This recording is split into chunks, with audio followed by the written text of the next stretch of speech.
Chers amis d'ici et d'ailleurs, nous vivons des moments assez particuliers, des moments très sombres, des moments extrêmement délicats dont il nous faut mesurer toutes les conséquences et toutes les implications.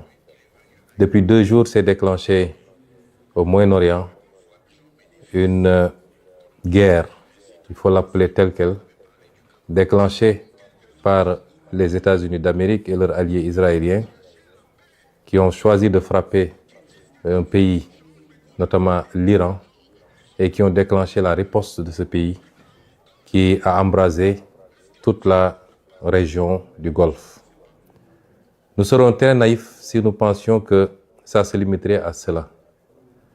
Nous souhaitons tous que ça n'aille pas plus loin que ça. Mais nous devons être pessimistes, voir les choses de la manière la plus lucide et la plus réaliste possible.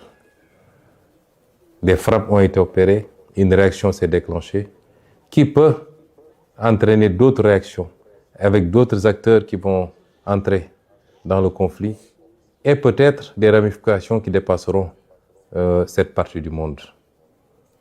C'est déplorable parce qu'à la base, nous sommes dans une situation, depuis 1 an maintenant, nous sommes dans une situation de remplacement du contrat social mondial par un retour à l'état de nature, de liquidation du droit international, où un pays peut se donner le droit à tout moment de kidnapper des présidents, de s'attaquer à d'autres pays, d'asphyxier des pays pour annoncer en prendre possession pacifiquement plus tard. Un pays sans résolution ni mandat des Nations Unies peut décider de frapper d'autres pays, de tuer, d'assassiner, il faut le dire tel quel, leurs dirigeants. Ceci est extrêmement grave. Et tout l'équilibre du monde qui a été conçu sur ces 45 dernières années, voire ces 50 dernières années, s'en trouve compromis. C'est déplorable et il faut le condamner. Je me permettrai de présenter toutes nos condoléances à la famille et au peuple des dirigeants qui ont été assassinés, les dirigeants iraniens qui ont été assassinés, et souhaiter que ce conflit trouve une fin rapide pour le bien du monde. Il nous faut mesurer toutes les conséquences de ce conflit, qui dépassent le simple aspect militaire. Nous savons tous que aujourd'hui, le trafic autour du détroit d'Ormuz est compromis, et nous savons que minimum 40% ou 30% du pétrole mondial, des hydrocarbures mondiaux, passe par ce détroit. Les impacts sur le plan économique pour tous les pays, dont le Sénégal, dont la consommation en produits pétroliers dépend de ces trafics-là, les conséquences seront très importantes. Les conséquences de manière générale sur l'économie du monde seront très importantes, avec des impacts sur la mobilité des capitaux, sur l'investissement et les répercussions sur tous les autres produits de consommation. Parce que vous savez que tout tourne et tout tourne à partir de ces produits d'hydrocarbures, pratiquement, les industries, l'économie, tout. Et donc, même les produits de consommation courante, notamment les produits alimentaires, les denrées alimentaires, tous les autres produits s'en trouveront impactés. Et tout ça par une décision unilatérale d'un pays tout puissant soit-il, de déclencher une guerre, de frapper d'autres pays, et c'est déplorable. Mais nous devons faire une analyse géopolitique de ces situations. Ce ne sont pas des situations fortuites. Pas plus tard qu'avant-hier à l'Assemblée, je vous ai parlé du piège de Thucydide. Je vous en parle depuis pas mal de temps. Je voudrais que nous soyons tous bien conscients de la situation. Nous savons des puissances émergentes regroupées autour des BRICS, avec la Chine comme un pays moteur, qui aujourd'hui, quoi qu'on dise sur le plan économique, sur le plan technologique, et certainement de plus en plus sur le plan militaire, sont en train non seulement de rattraper tout le retard, mais de prendre le dessus sur le vieux monde occidental, avec en tête de file les États-Unis d'Amérique. Et tout ce que vous voyez, c'est des réactions de ce pôle, et particulièrement des États-Unis, qui ont peur de perdre cette primauté qu'ils ont eue pendant longtemps, cette domination écrasante sur tout le reste du monde.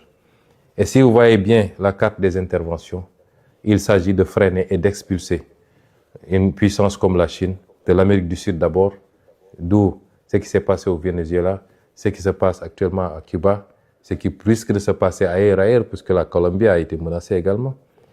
C'est ce qui se passe actuellement au Moyen-Orient, où il faut couper effectivement toutes les connexions de ces pays avec la Chine, avec la Russie et peut-être avec d'autres pays des BRICS, et leur approvisionnement en produits hydrocarbures. C'est l'Europe ne posant pas de problème fondamental, puisque l'Europe est un satellite du moins des États-Unis dans ce bloc occidental. Tout ce qui se passe est une tentative d'isolement d'une puissance montante et de pouvoir après se consacrer particulièrement à cette puissance, soit dans le cadre d'une guerre commerciale. C'est heureux si ça se limitait à cela. Nous ne souhaiterons pas que ça aille beaucoup plus loin pour des puissances dotées d'arsenal nucléaire et maîtrisant des technologies de plus en plus extrêmement sophistiquées. Nous sommes dans ce contexte géopolitique bien particulier. Quid de l'Afrique? Parce qu'on a parlé de l'Europe, on a parlé de l'Amérique, on a parlé de l'Asie. Et comme d'habitude, il est très difficile de parler de l'Afrique, puisque les Africains n'ont jamais pris la responsabilité pour comprendre les enjeux et comprendre qu'ils n'ont pas d'amis, ils n'ont pas de parents et qu'ils doivent compter sur eux-mêmes par les réformes qu'il faut, par le règlement d'un certain nombre de contentieux ou de conflits inutiles, par la stabilité, mais surtout par le travail, se mettre au travail. Nous sommes le continent qui n'existe pratiquement pas sur la carte géopolitique, mais qui semble être la seule à l'ignorer. Et nous sommes là encore dans des débats secondaires qui n'apportent rien au monde, qui n'apportent rien à l'Afrique, et qui ne rapportent rien à nos pays plus individuellement. Cette Afrique-là, qui n'est jamais sortie sous le joug de la colonisation. Parce que ce qui se joue actuellement, c'est une forme de réitération par certains empires de volonté coloniale. La colonisation, elle n'est pas seulement physique, même si ici on est sur le terrain physique, elle est aussi cette possibilité d'imposer ses vues, ses desiderata à tout le monde et continuer à dominer le monde, à le contrôler et à ne prendre les autres comme des vassaux ou des satellites. Ça, c'est une forme de colonisation. L'Afrique n'est jamais sortie de cette colonisation. Et je m'en veux pour preuve que ce que les d'aucuns appellent la néocolonisation, par les monnaies coloniales, par le pillage des ressources naturelles, mais également par la dette injuste imposée à l'Afrique, les conditions extrêmement délicates d'accès à ces crédits et tout ce que ça fait porter comme poids à l'Afrique. L'Afrique n'est jamais sortie de cela. Et les vrais combats, ils sont là. Et c'est ça notre combat, nous. Malheureusement, quelquefois, moi personnellement, j'ai l'impression d'être assez isolé dans ce combat, y compris ici, dans notre pays au Sénégal, et maintenant qu'on est au pouvoir. Et c'est ces enjeux-là que nous devons comprendre. Que je veux que chaque militant et chaque militante comprennent. Que notre combat dépasse les débats futiles et inutiles sur des combines et des manipulations politiciennes. Mbokk yi, àdduna bi jaxasoo na. Ñun rek a ko comprendre gul. Bu ñuy seetaan di xew ci àdduna bi ci ay commentaires la yem. Xamuñu ni lépp lu xew foofu impact bi mun a am ci suñuy réew ak suñu développement ak ci ëllëg ndax nit du soppiku. L'être humain est un prédateur. La majorité des êtres humains sont des prédateurs.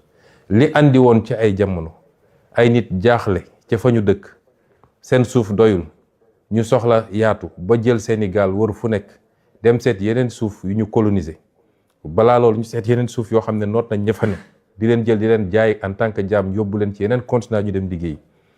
Loolu taxoon ñu demaat ba ñëw jël suuf soosu ne ñoo ko moom muy colonisation. Loolu du mus a dañ te ñu xam ni ba léegi rawuñu ci loolu.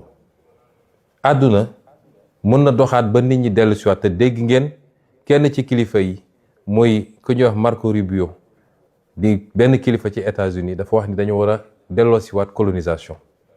Tey ñooñu bu ñu demoon ba jaaxle ndax dañoo am seen mode de vie am benn niveau bu ñu tàmm ci richesse ak yu demee noonu bu ñu demoon ba xam ni loolu mënatuñ koo am te jàpp ni Sénégal am na alal goo xam ne mi ngi fi lan moo leen tere tey ñu ñëw ci seen doole ñëw nangu Sénégal comme tey ni ñuy attaqué ay réew di rey seeni président di jël seeni président yóbbu leen di leen tëj noonu la amee ci ñeneen ak ñeneen ci képp koo xam ne am na doole. moo tax Afrique benn yitte rek la waroon am Sénégal jiitu ci mooy jublu ci liggéey wàññi coow li wàññi wax ji wàññi politique bi ak combine politique yi. Est-ce que ñun nous sommes à la hauteur de ces enjeux? boo xoolee coow lépp ci Sénégal ay waxu coalition diw ay waxu parti diw ay waxu xëcc nañu lii ana liggéey ana concentré wu sur l'essentiel. loolu mooy tey enjeu bi nga xam ni moo war a nekk suñu bopp suñu bos muy lu mooy andi woon rek ci introduction mooy il faut qu'on soit à la hauteur des enjeux. Les enjeux ne sont plus aux combines politiques ou politiciennes. Les enjeux ne sont plus aux réclamations injustifiées. nga xam ne réew mi liggéeyagul alal gu mu mën a séddale ba kenn ku nekk la muy laaj ñu mën ko koo jox na ñëpp jublu ci liggéey wàññi wax ji. lu ko may nag la woon fa woon nan ñi defoon ba jiituñu ba xëy noot ñu bu ñu foog ne raw na ñu xëyaat ñëw noot ñu te duñ ci mën dara. bu dee réew yi ñu ëpp doole fuuf booy seet tey li xew diggante Russie ak Ukraine rek keroog damay seetaan benn documentaire ci benn guddi rek Russie yónnee na 850 drones yu mu envoyé Ukraine. ñun Sénégal mënuñoo jënd fukki drone yu mat ak suñu alal. kon nañu xam ni existé wuñu sax ci wàllu koom ak ci wàllu puissance ak ci wàllu doole waaye ñun foog nañ ñun ñooy le centre du monde. kon nañu jublu ci liggéey ndax lu ko mooy rek la woon fa woon. ñu ngi leen di gërëm di leen sant li introduction la woon ñoo ngi delloo kàddu gi nag jox ko mbokk yi kenn ku nekk li nga am ci yitte ci laaj ñu tontu ko lépp ñu def ko ci tey ak ci dal ak ci teggin ndax am na solo. Asalaamualeykum.